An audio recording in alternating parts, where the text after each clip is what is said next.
문재인 대통령이 며칠 전에 워싱턴 포스트하고 미국 CBS, 한국 CBS 아니에요? 왜요? 어이없이 빵 터지네요. 아재 개그가 또 여기서 터지죠. 미국 3대 방송 뭐 이런 게 있어요. ABC, MBC, CBS 이렇게 있고 한국에서 CBS는 기독교 방송을 말하는 거고요. 유력한 외신이죠. 미국 워싱턴 포스트하고 CBS라고 하면은 결혼식에 어떤 구분 짓는 건 좀 웃기긴 하지만 세계적인 언론사입니다. 그 외신과 인터뷰를 했는데 사실 이 핵심에는 이제 한미 관계, 더군다나 지금 트럼프하고 28일 날 회담이 계획돼 있기 때문에 그런 이슈들이 주로 갈 수밖에 없고요. 박근혜까지 해왔던 그 북한과 이렇게 척을 지는 외교, 그리고 현재 북한과 미국과의 관계, 이런 것들이 얽혀 있으면서 그런 질문들이 지금 굉장히 많이 집중됐던 걸로 보이는데, 거기에서 이제 사드에 대한 질문도 나왔고요. 등등 있었는데, 그 인터뷰의 핵심은 저는 이렇게 보거든요. 질문을 했어요. 전시작전 통제권 이런 거. 네. 이게 원래는 노무현 대통령 끝나고 나서 바로 이제 이명박 정권 때 즈음에서 환수하려고 했던 거를 이명박이 연기시키고 17년에 원래 환수하기로 했던 거죠. 올해네요, 올해. 박근혜가 또 연기시키고 네. 이러면서 지금 그래서 이것도 가져갈 거냐 이렇게 물어보는 상황이에요. 그래서 전작권 환수는 당연한 일이다. 이게 이제 노무현 대통령의 유지라고도 볼 수 있을 것 같고요. 노무현 대통령 유지가 아니라 우리 한민족이 그러니까 염원이죠. 네. 당연히 환수돼야 되는 거를 이명박 박근혜가 이거를 다시 연장시킴으로써 이게 약간 물거품 만든 측면도 있고, 다음에 비핵화가 진전됐을 때는 개성공단을 재개하겠다 뭐 여러 가지 이야기를 했습니다. 제가 보기에 이 CBS와 워싱턴 포스트가 이 시기에 문재인 대통령을 인터뷰한 의도가 굉장히 중요하다라고 이렇게 봐요. 왜 그러냐면 미국에서 어떤 정상 간의 회담을 할 때 반드시 언론이 먼저 움직입니다. 특사가 움직이는 것과 같이 특사는 공식적인 조율을 하기 위해서 움직인다면, 물론 이제 미국의 특사는 월급 받는 특사입니다. 우리나라 특사하고는 좀 자원봉사자하고는 좀 개념이 달라요. 정식 공무원입니다. 미국의 특사는. 우리나라는 자원봉사자고. 그렇게 움직이는데 미국의 언론들은 항상 정상회담 전에 움직여요. 그러면서 정상회담에서 다룰 수 있는 이슈들을 미리 그 상대방으로부터 대답을 뽑아냅니다. 그래서 그 대답을 기준으로 해서 그 정상이 갖고 있는 생각에 허점들을 파고 들어가는 정책들을 많이 폈어요. 미국이. 이번에도 워싱턴 포스트하고 CBS에서 굉장히 집요하게 현안 문제에 대해서 남북 문제, 사드 문제, 전시작전권 문제, 이런 문제들을 집요하게 질문을 했는데, 이 부분들은 반드시 트럼프와 정상회담에서 다루어져야만 되고 다뤄질 수밖에 없는 사안들입니다. 그것을 먼저 치고 나온 거죠. 그러니까 이런 거예요. 먼저 우리가 타진을 했어요. 사실은요, 우리가 잘못 알고 있어요. 그러니까 국내 언론들이 트럼프에 대해서 잘못 기사들을 써대고 임의 기사들을 써대서 근거도 없는 기사를 써서 한민족들을 지금 우롱하고 있는 거거든요. 대한민국 언론들이. 트럼프는 사실 한반도 관심 없다고 합니다. 실제로. 그리고 사드도 본인 문제가 아니기 때문에 본인이 한반도에 사드가 설치되든 하든 자기가 로비를 먹어본 게 없는 거야. 전 정부에 끝난 거기 때문에. 관심도 없다는 거예요. 그 사람 얘기나 들어보자. 그래서 뭐 이번에 사드 문제가 빠질 수도 있다. 나 관심 없다. 나 그냥 멕시코 장벽이나 세울게 뭐 이렇게 된다는 거죠. 그리고 그다음에 사드나 이런 거에 트럼프가 지금 고민할 여유가 없어. 실제 현지들은 그렇게 얘기한다는 거예요. 탄핵 지금 위기에 있는데 무슨 씨발 사드 갖고 두 발이니 네 발이니 이 짓 하고 있겠어 대통령하고 쪽팔리게. 신비다운 그런데 명쾌한 해석입니다. 자, 특보가 한 방 던졌어요. 우리 특보가. 이 특보는 제가 특보가 던진 걸 지금 극우 세력들이 미친 새끼들이 진짜 확장도로 입시생 조사버리고 싶은데, 이거는 제가 페이스북이나 트위터도 얘기했지만 서희의 단판에 버금가는 역사적인 제안이었단 말이에요, 문정인이. 그 이야기는 지금 연속 2번 내피로 그러니까 어쨌든 그런데 이걸 딱 던지니까 미국이 의중을 이게 대통령의 의중이니? 이렇게 물은 거예요. 언론들이. 네. 그랬더니 대통령이 문정인 얘기나 나랑 비슷해 하고 답을 한 겁니다. 그래서 이건 왜 이렇게 대답했냐면 이게 굉장히 고도 수준 높은 정치 행위인데요. 서로의 의중을 던져보는 거예요. 던져보는데 노무현 대통령, 김대중 대통령부터 이어가는 바로 동북아 패권을 나한테 줘 새끼야. 이렇게 얘기하는 겁니다, 지금. 핵을 철수해도 씨발 내가 할 거고, 정공단을 해도 내가 할 거고, 동북아 평화를 해도 내가 할 테니까 너는 그냥 도와줘. 원래 니네들 도와주기로 했잖아. 니네들이 하는 게 아니야. 내가 할게. 우리 한민족이 할게라고 얘기를 정확하게 던졌고 이거는 정말 우리 한민족의 자존감을 높여준 굉장히 좋은 인터뷰였고요. 문정인 의중 떠보기도 아주 좋았고요. 특보 얘기도 굉장히 좋고 이것은 결국은 과거의 노무현 대통령의 의중, 김대중 대통령의 의중과 맞물려서 하나에 빗나가지도 않는 오히려 더 치고받고 하는 걸 보면 문정인 특보와 우리 문재인 대통령이 치고받고 보완하는 과정이 굉장히 좋다. 그런데 제가 화가 난 건 이 나라 개새끼들, 극우 새끼들이란 말이에요. 한번 생각해 보세요. 같은 한민족 아닙니까?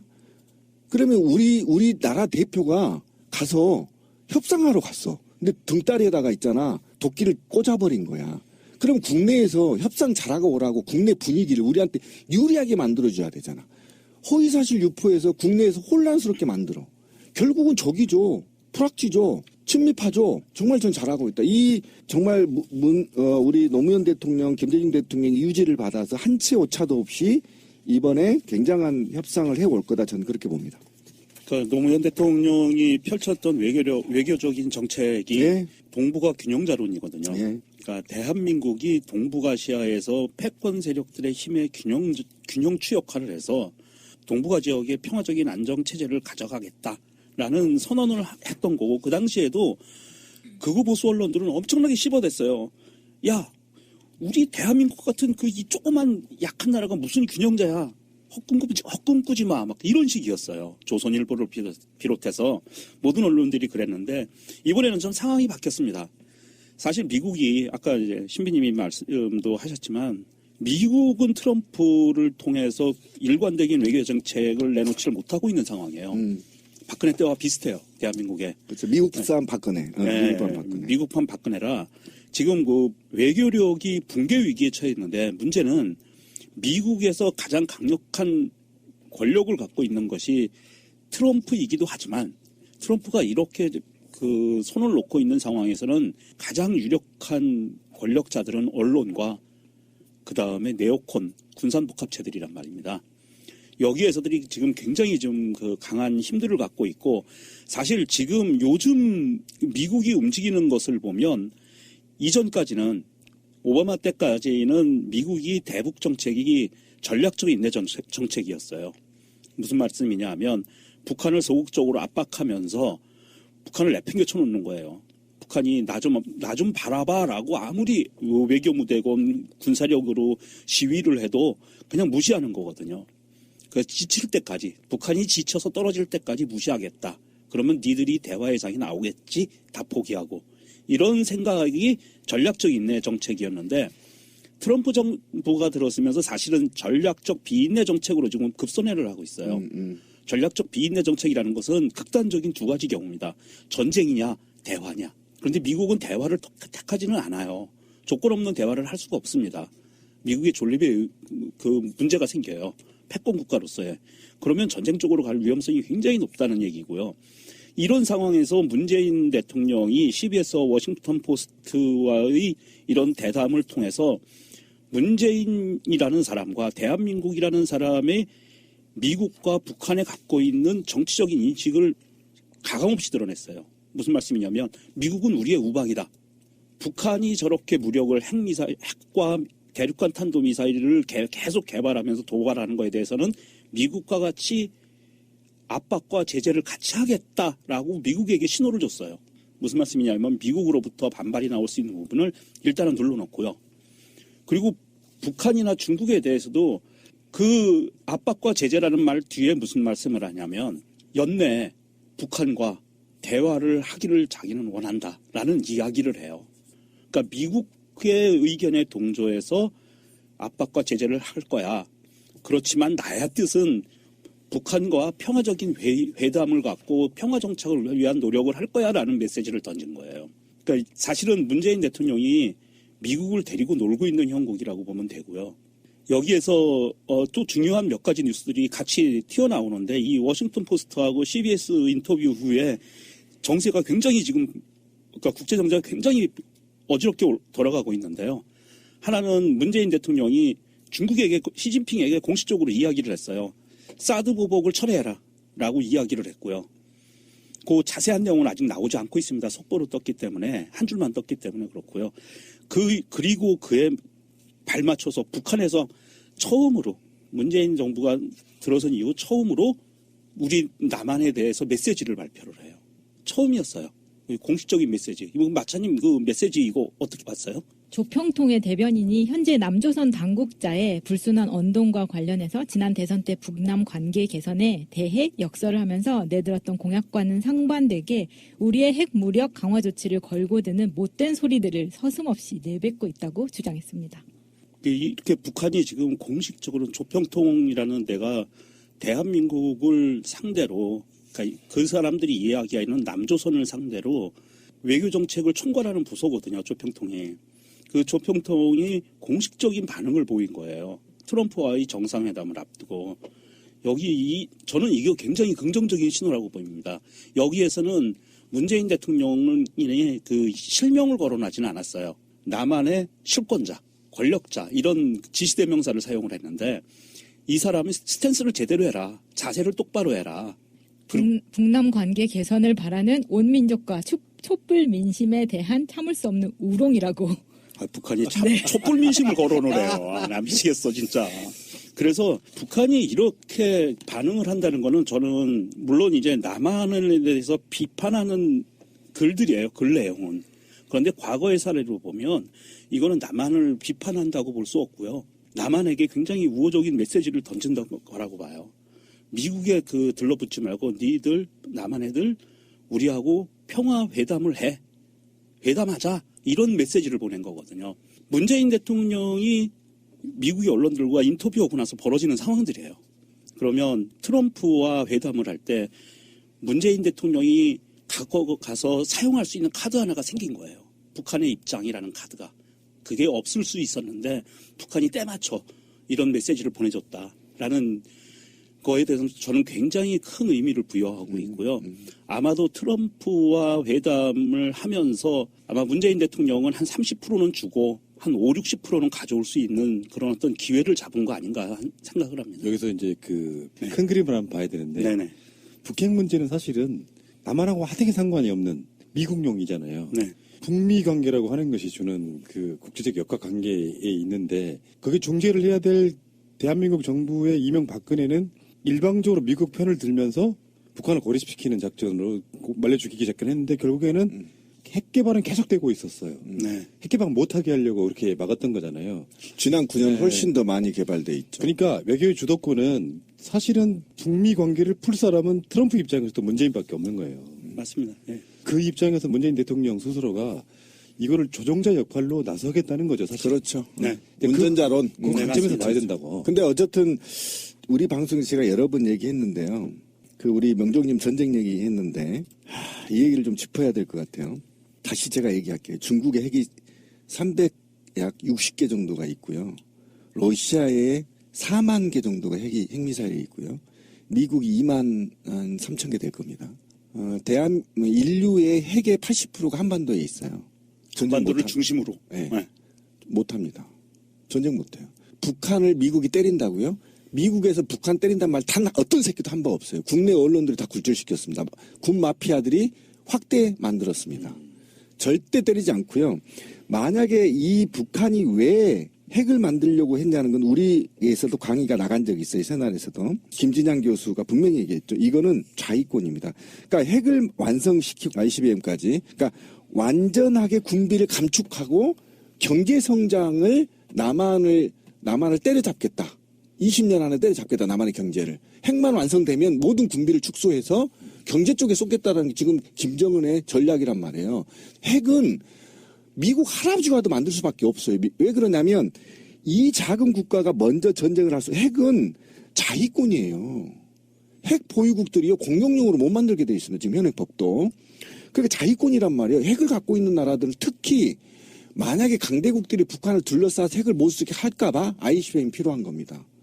ICBM을 성공하는 순간 누구도 북한을 전쟁을 할 수가 없어요. 그러니까 그래서 가는 거고요. 이건 협상용이고 또는 동북아의 평화 균형론을 잡기 위한 핵이지 북한이 핵을 없다고 해서 그러면 한반도에 전쟁이 안 일어나는 거의 더 일어납니다. 이거 진짜예요. 이거는 우리 민족이 얼마나 그동안에 지난 2000년 동안 외세에 당했는지를 생각하십시오. 이거는 그 문제와 또 다른 문제입니다. 그래서 그런 문제들이 종합적으로 거론되고 그래서 전작권도 아까 전작권 얘기하려다 그 얘기한 거예요. 전작권 한 수는 바로 이런 거거든요. 우리의 자위권을 높이는 겁니다. 미국에 의존하지 않고. 그러면 미국이 전쟁하라면 해야 돼요, 지금. 미국이 전쟁하라 해도 나 못하겠어. 이렇게 하자는 겁니다, 지금 우리 국민이. 미리 문턱에서 절하고 들어갈 필요가 없는 게 그렇죠. 2001년 DJ 동부 때도요. 부시 대통령하고 정상회담이 있었을 때 이때도 대북 정책하고 MD가 핵심 의제였어요. 근데 그때도 부시는 이전에 클린턴하고 DJ가 대북 포용 정책을 만들었던 거를 전면 폐기를 하고 미사일 방어 체제를 구축하려고 했단 말이에요. 그런데 그때도 우리의 DJ께서는 노라고 하셨죠. 당장 성공적인 회담은 가능했지만 국익 손실이 막대할 거 알면서도 그 앞에서 미국 앞에서 오케이라고 얘기를 하지 않았다는 게 당시에도 언론에서 한미 관계를 문제를 엄청나게 걱정을 했지만 이후에 별 문제가 없었다는 거. 그럼요. 그러고 나서 북한 가서 와인 쫙 마셔버렸잖아. 폼 나게 한민족끼리. 이번 그 WC 화장실 아니에요. 워싱턴 포스트하고 CBS 합쳐서 이제 WC 워터 클로셋. 근데 그 사람들의 질문이 사실은 이번에 그 문정인 특보와 트럼프 경로 가짜 뉴스를 만든 우리나라 국내 언론들의 스탠스하고 똑같아. 맞아요. 그러니까 그게 뭐냐면은 우리나라 언론 새끼들은 미국 편 들고 있고 그리고 CBS나 이 WP 두 회사는 미국 편 들고 있는 상태인 그렇죠. 거예요. 그러니까 다를 게 하나도 없는 거야, 질문이. 이 미국 언론사들이 와서 정말 극한적으로 이야기를 하면 문재인 대통령을 상대로 함정을 판 거였어요. 그러니까. 네, 그 함정을 팠는데 유유히 허공답보에 신공을 펼쳐서 지나가 버렸지. 이런 것도 있어요. 대통령의 자리라고 하는 것은 저는 그렇게 봐요. 어떤 분들은 이제 이 CBS 인터뷰에 조금 부족한데라고 하시는 분도 있습니다. 근데 그게 솔직히 말해서 큰 그림에서 보면은 부족한 듯이 하고 한쪽 진영이나 이런 데서 그것을 좀 부족하다고 이야기해줘야 대통령이 트럼프하고 회담하는 데 있어가지고 또 힘이 되는 부분이 있어요. 우리 쪽에서 지금 실제로 정권 바꿨던 이 민주 진보 진영의 국민들이 미국한테 가서 이걸 받아오라고 한다라고 그게 있는 부분이 있거든요. 그러니까 문재인을 완전체로 보는 게 아니라 대한민국 전체 외교를 완전체로 만들려면 그런 역학관계들이 있어야 된다고 그렇죠. 보는 겁니다. 그리고 대통령은 이 부분에 대해서는 철저하게 외교적인 수사를 사용한 발언을 할 수밖에 없거든요. 채가 안 잡혀야 돼. 그렇죠. 네. 네, 그렇게 그런 거로 봐줘야 돼요. 이거를 진보에 계시는 분들도 야, 또 문재인 뭐 예전처럼 이렇게 뭐 보수 쪽으로 가는 거 아니냐 그런 생각하시면 안 돼요. 이거는 외교적인 수사입니다. 네. 핵심은 딱 하나야. 민주 진보 진영의 인권 변호사 출신의 상당히 반미적인 진영에서 나온 대통령이기 때문에 그들이 와서 약간 검증 한번 해본 거예요. 그렇죠. 트럼프에 대한 덕이 있냐 없냐. 예. 나 없어라고 말하고 있는 거거든요. 예. 그리고 협상은요, 원래 협상 전에는 높은 단위로 요구를 하고 협상에서 서로 양보하는 게 협상이거든요. 예, 알겠습니다. 이러면서 지금 그래서 이것도 가져갈 거냐 이렇게 물어보는 상황이에요. 그래서 전작권 환수는 당연한 일이다. 이게 이제 노무현 대통령의 유지라고도 볼 수 있을 것 같고요. 노무현 대통령 유지가 아니라 우리 한민족이 그러니까 염원이죠. 네. 당연히 환수돼야 되는 거를 이명박 박근혜가 이거를 다시 연장시킴으로써 이게 약간 물거품 만든 측면도 있고, 다음에 비핵화가 진전됐을 때는 개성공단을 재개하겠다 뭐 여러 가지 이야기를 했습니다. 제가 보기에 이 CBS와 워싱턴 포스트가 이 시기에 문재인 대통령을 인터뷰한 의도가 굉장히 중요하다라고 이렇게 봐요. 왜 그러냐면 미국에서 어떤 정상 간의 회담을 할 때 반드시 언론이 먼저 움직입니다. 특사가 움직이는 것과 같이 특사는 공식적인 그 조율을 하기 위해서 움직인다면, 물론 이제 미국의 특사는 월급 받는 특사입니다. 우리나라 특사하고는 좀 자원봉사자하고는 좀 개념이 달라요. 정식 공무원입니다. 미국의 특사는. 우리나라는 자원봉사자고. 그렇게 움직이는데 미국의 언론들은 항상 정상회담 전에 움직여요. 그러면서 정상회담에서 다룰 수 있는 이슈들을 문재인 대통령이 며칠 전에 워싱턴 포스트하고 미국 CBS, 한국 CBS 아니에요? 왜요? 어이없이 빵 터지네요. 아재 개그가 또 여기서 터지죠. 미국 3대 방송 뭐 이런 게 있어요. ABC, MBC, CBS 이렇게 있고, 한국에서 CBS는 기독교 방송을 말하는 거고요. 유력한 외신이죠. 미국 워싱턴 포스트하고 CBS라고 하면은 결혼식에 어떤 구분 짓는 건 좀 웃기긴 하지만 세계적인 언론사입니다. 그 외신과 인터뷰를 했는데 사실 그 이 핵심에는 이제 한미 관계, 더군다나 지금 트럼프하고 28일 날 회담이 계획돼 있기 때문에 그런 이슈들이 주로 갈 수밖에 없고요. 박근혜까지 해왔던 그 북한과 이렇게 척을 지는 외교, 그리고 현재 북한과 미국과의 관계 이런 것들이 얽혀 있으면서 그런 질문들이 지금 굉장히 많이 집중됐던 걸로 보이는데 거기에서 이제 사드에 대한 질문도 나왔고요. 등등이 있었는데 그 인터뷰의 핵심은 저는 이렇게 보거든요. 질문을 했어요. 전시작전 통제권 이런 거. 네. 이게 원래는 노무현 대통령 끝나고 나서 바로 이제 이명박 정권 때 즈음에서 환수하려고 했던 거를 이명박이 연기시키고 17년에 원래 네, 항소하기로 네. 했던 거죠. 올해네요, 올해. 박근혜가 또 연기시키고 네, 미리 그 상대방으로부터 대답을 뽑아냅니다. 그래서 그 대답을 기준으로 해서 그 정상이 갖고 있는 생각에 허점들을 파고 들어가는 정책들을 많이 폈어요. 미국이. 이번에도 워싱턴 포스트하고 CBS에서 굉장히 집요하게 현안 문제에 대해서 남북 문제, 사드 문제, 전시작전 문제 이런 문제들을 집요하게 질문을 했는데 이 부분들은 반드시 트럼프와 정상회담에서 다루어져야만 되고 다뤄질 수밖에 없는 사안들입니다. 그것을 먼저 치고 나온 거죠. 그러니까 이런 거예요. 먼저 우리가 타진을 했어요. 사실은요. 우리가 잘못 알고 있어요. 그러니까 국내 언론들이 트럼프에 대해서 잘못 기사들을 써대고 임의 기사들을 써대서 근거도 없는 기사를 써서 한민족들을 지금 우롱하고 있는 거거든요. 예, 대한민국 언론들이. 트럼프는 사실 한반도 관심 없다고 합니다. 실제로. 그리고 사드도 본인 문제가 아니기 때문에 본인이 한반도에 사드가 설치되든 하든 자기가 로비를 먹어본 게 없는 거야. 전 정부에 끝난 거기 때문에. 관심도 없다는 거예요. 그래서 한번 얘기나 들어보자. 그래서 뭐 이번에 사드 문제가 빠질 수도 있다. 나 관심 없다.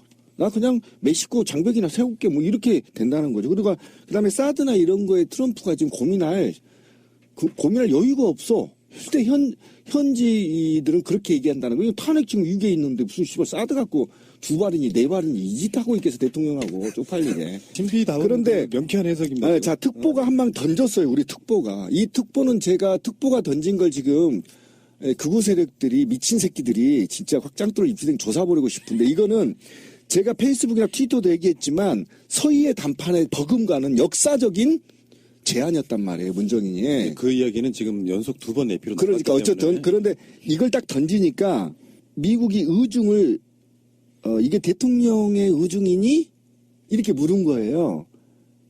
언론들이. 네. 그랬더니 대통령이 문정인 얘기나 나랑 비슷해 하고 답을 한 겁니다.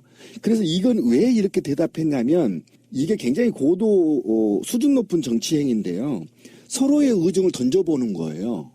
던져보는데 노무현 대통령, 김대중 대통령부터 이어가는 바로 동북아 패권을 나한테 줘 새끼야. 이렇게 얘기하는 겁니다. 지금. 핵을 철수해도 씨발 내가 할 거고 정공단을 해도 내가 할 거고 동북아 평화를 해도 내가 할 테니까 너는 그냥 도와줘. 원래 니네들 도와주기로 했잖아.